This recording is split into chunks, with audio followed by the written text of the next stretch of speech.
Want your CFO to take your total reward strategy seriously? Then start thinking like a CFO. I'm Greg. I'm the founder of Retention and Rewards Partners. And in this week's episode, I'm focusing on what does the CFO want from total rewards? Because what I found is the CFO or the finance team, when I was running total rewards teams or when I was in charge of comp or benefits in some of the different organizations I've been in over the years, that CFO relationship or the finance leader relationship was one of the most important that I could create.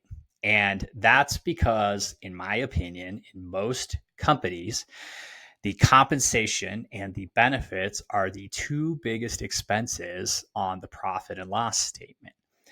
Usually that's the case. And I feel like if you're the CFO or the finance team, you'd really want to know that the people who are managing those two biggest expenses know what they're doing. Let's be honest, most CFOs don't really care about engagement scores. And when I say they don't care, I don't mean that they are saying like it's not important, but they're focused on the numbers. They're focused on the finances. That's their job. They're looking at trends. They're looking at financial risk. They want to know about predictability. They want to know about ROI. And that doesn't make them short-sighted. It just means they're responsible for the financial outcomes of the business. So if you want your CFO to support your total reward strategy, you need to shift how you think about explaining the strategy and what it's going to get them. It's not that you're trying to convince them. You really just need to start speaking their language. And what a CFO really wants to know about total rewards are 5 or 6 different things. And I'm going to kind of run through these. And I would be interested if you are a CFO or you lead a finance team and you're watching this or you're reading this newsletter, I would love to hear what I missed. I would love to hear what you think. I would love to hear where I got it wrong. So if you're a head of HR, if you're a CFO, send this to your CFO and see what they think. If you're a CFO, like ping me back and tell me what I missed or what I could do more of, because I'd really love to hear what are the other things I could advise people in order to create a really strong relationship between the total rewards team, the HR team, and the finance team. So let's talk about these 5 things and go into a little bit more about what HR can do or total rewards can do to speak the language of the CFO. So number 1 is, what are we spending and where's the ROI? No shocker here. This is obvious. This is what most people do. They tell the CFO, here's the cost of comp and benefits. And so, again, you don't need HR to tell you that as the CFO. You get that on your P&L. You see that. You see what's going into the budgets. You don't need HR to tell you. But what they really want to know is, what are we getting for it? Okay, so just like any other investment in the business, we're investing money in salaries, bonuses, benefits for our employees. And why are we doing that? Well, we're doing that in order to attract and retain the talent that we need in order to run the business. So the question is, for the money we're spending, what are we getting for it? Are we retaining our top talent, or is it leaving the organization? Are we able to do the business with the talent we have, or do we have a skills gap where we need to spend more in order to get that talent? And are we even competitive? I mean, they want to know, are we underpaying? Are we overpaying? What's the right answer? Are we getting what we need in order to run this business? Or are we just trying to save money so it looks good on the expense line, but we're not getting the people to drive the revenue on the top line? So show how your total reward strategy, your spend on compensation and benefits, is aligning with what the business is trying to do. If the business is trying to grow and you need to hire people in order to get it to grow, are you able to hire the right people? Are you able to hire them at a level that keeps them? Do you have incentive plans that keep them performing and hitting performance goals? And are those performance goals driving the business forward? So number 1 is kind of a no-brainer. That's like basics that you should already be doing that. If you're not, then there's a serious disconnect between you and the finance team. Number 2 is, how predictable is this over time? Okay. So it's one thing to look at it at a point in time and say, here's where we are in terms of our spend. But is this going to be the same going forward? Because for the CFO, surprises are the enemy. I've never met a finance person who likes surprises. And nobody likes surprises, right? But definitely in the finance realm, they are always focused on their forecast. It's one thing, it's easy to put in what happened. It's easy to calculate expenses and say, here's what happened. What they really want to know is what's going to happen in the future so we can create a forecast. So don't just think in terms of this year. Think in terms of where is our pay going to go over time. Now, you in Total Rewards or HR are going to have to do your own sort of forecasting. Do we think salary increases are going to continue at a standard 3% over time?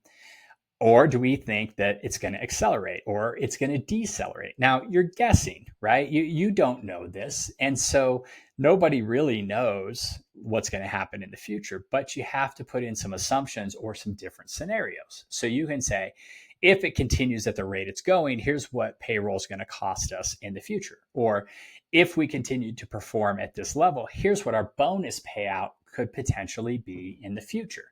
Right. So maybe you're underperforming and you're like, hey, we need to probably bring down the bonus accrual a little bit because we're not going to pay out at target.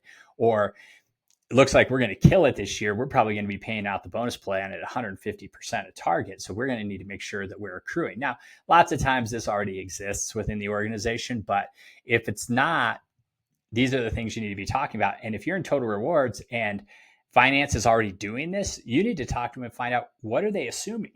Like, what are their assumptions built on? So you can either agree with them or you can provide them with some insight that maybe they don't have. And it's going to help them adjust their forecasts. Okay. So number 3, where are the hidden liabilities? Again, nobody likes surprises, but are there liabilities that they potentially don't see in the finance organization coming? That could be something around incentive plans that maybe not everybody in the organization is aware of, right? And so maybe this can sometimes happen in a M&A situation. So you buy a new company, you bring them in, what kind of existing plans are in place that are going to add cost to the organization? Now, it should have come up in diligence, and a lot of times people know that, but it's a good idea to remind people, hey, here's all the payments we're going to be making in the future, so that everybody's aware of this. Sometimes basically what you're trying to do is say, what could bite us later? What could happen that all of a sudden we're going to have to pay more? Now, in the benefits world, oftentimes this will happen through some sort of legislative change, right? Or comp. So it's not finance's sort of role to monitor changes in minimum wage increase, right? They might have heard about it in the news on their own, but they're probably not thinking of all the states you operate in when the minimum wage is going to go up. They're not paying attention to regulations around what you have to do in your benefits plan in order to comply, which could add costs. And I remember back to the days when the Affordable Care Act was coming into place, and they started putting in this thing called PCORI fees. And the PCORI fees were, most people didn't know what that was, but it was a per person fee that you had to add in cost to your benefits. So that's an additional benefits cost. Minimum wage increase, I can think about a time when, and this was not even the industry, I was in the healthcare industry. And in California, a couple of years back, they increased the minimum wage for restaurant workers to $20 an hour. It's still in place now. And so you say, well, that doesn't impact healthcare. Well, the thing about it is your healthcare workers that are making $15, $16, $17 an hour, if they can go work at a restaurant and get $20 an hour, and they may not care about healthcare anymore. So do you have to raise your minimum wage because of things going on in certain states? So these are the kind of things that can kind of bite you and fall outside those forecasts. That these are the things you got to talk to finance about and educate them on so that everybody understands the landscape and what's changing. All right. So number 4 is how do our Total Rewards programs support growth or transformation goals? Meaning, with what we're trying to do as a business, do we have the right plans in place that are going to scale? And is our structure flexible enough to add this growth? And again, going back to like M&A, if we bring in people and add them to our plans, like, is that going to have any impact on our plans overall? Adding a bunch more lives to our benefits cost, what could that potentially do? And that could be a positive or negative, right? And so if for whatever reason you were acquiring a company that had a different demographic that you were going to add into your healthcare plan. So for example, let's say you buy a company that has a lot of much younger workers that are probably going to have a lower medical trend than your current population. You could add more premiums with less claims. You might actually have a positive benefit on your sort of medical trend. Flip side, if you add a company that's got a lot higher cost in their benefits plan and you're going to put them in yours, that's going to increase your benefit plan cost. So these are the sort of things that, again, can happen that as you're growing, it can cause changes to the finances and things that you want to share with the finance team so they understand it and they know how that's going to impact sort of their forecasts. And the last one is, what trade-offs are we making and are they intentional? And so what this means is there's not unlimited budgets for anything, for compensation, for benefits. We're basically trying to make decisions on investing a finite pool of dollars into the business and figuring out what's the benefit. So this kind of goes back to what the ROI is. But I always like to think of this in terms of most people, if you were to talk to them, would agree it's important that our employees have wellness programs to help them live healthier lives. Nobody's going to say, I don't care about my employees' health. However, the question becomes, what programs are in that wellness program and are they driving the outcomes that we want? So if I have $1 to spend on wellness, which program do I put in place in order to make sure that that's that best use of that dollar? So a lot of this comes with looking at your programs, whether it's your benefits plans or looking at your incentive plans or your comp plans and saying, are we deploying the capital that we have, the investments we have in the best possible way? Or are we just spending money on things we've always spent money on because that's the way we've always done it?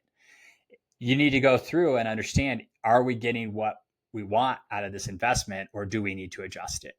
And so when you can do that in a very sort of financially sound way, you're going to get a lot more credibility from the CFO and the finance team. So these are 5 suggestions that I have on how to really have that conversation and establish your credibility in terms of the total rewards team with the finance team. It really comes down to starting with that relationship and talking to them and getting to know them and figuring out what are their hot buttons, what are the things that they're most concerned about, what's most important to them, and then figuring out a way to communicate that to them. But that's how trust gets built. And when that happens, when you're in total rewards, if you have trust with your CFO, with your finance team, you have a relationship built and something does come up, then you typically can solve it much quicker. I can remember lots of times when I would realize that the bonus plan or the increases or something were going to be higher or lower than we thought.